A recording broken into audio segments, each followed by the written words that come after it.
राधे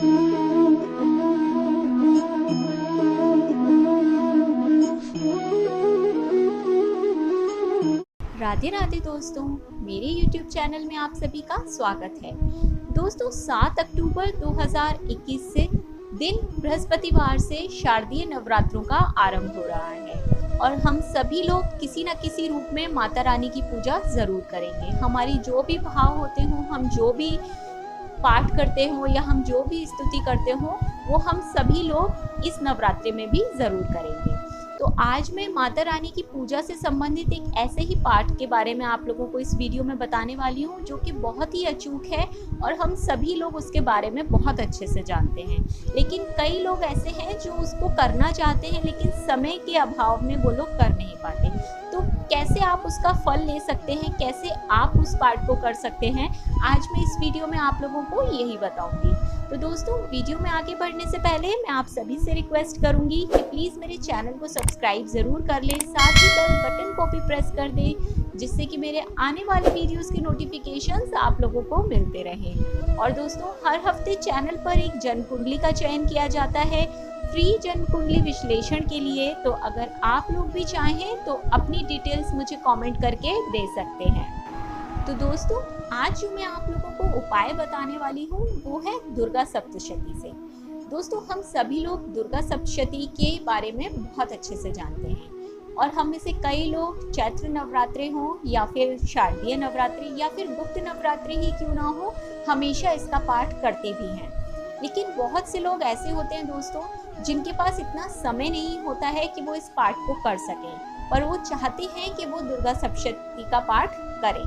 तो दोस्तों, इस वीडियो में मैं आप लोगों को एक ऐसे पाठ के बारे में बताने वाली हूँ, जो कि अगर आप सिर्फ उस अध्याय का भी पाठ कर लेते हैं ना, तो आप लोगों को पूरी सप्तशती का पाठ करने के बराबर का फल प्राप्त होगा।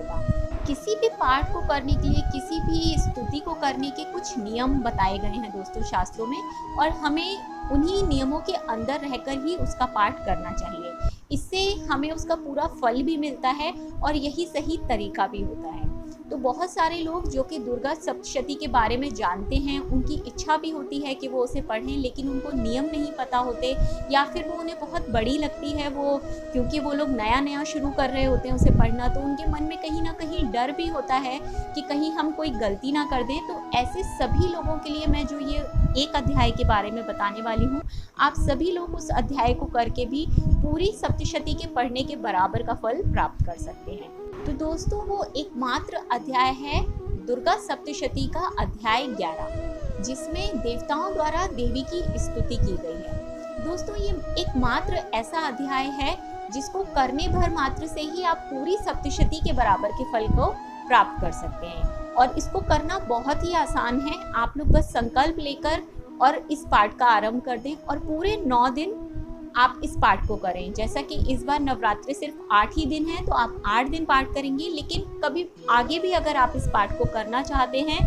जैसे आप इस बार से शुरुआत कर रहे हैं और अब हर साल नवरात्रों में आप ये पाठ करना चाहें, तो आप पूरे 9 दिन सिर्फ एकमात्र इसी अध्याय का पाठ करके भी आप पूरे के पूरे फलों को प्राप्त कर सकते हैं।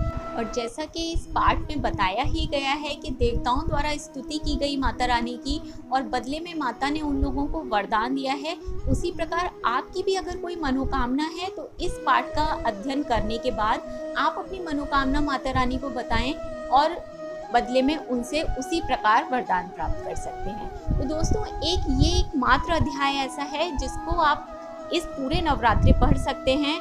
आप सप्तशती का पाठ करने की इच्छा रखते हैं तो ये आपके लिए एक बहुत ही अच्छा रास्ता हो सकता है इसकी शुरुआत करने का। बाकी आप धीरे धीरे करके जब आप इसमें अच्छे से पढ़ने लग जाए सप्तशती को, तो आप सारे अध्यायों का पाठ भी कर सकते हैं। लेकिन अगर आपकी कोई मनोकामना है और आप चाहते हैं कि आप इस नवरात्रि में सप्तशती का पाठ करें, तो आप 11वें अध्याय का पाठ करके अपनी मनोकामना की पूर्ति कर सकते हैं।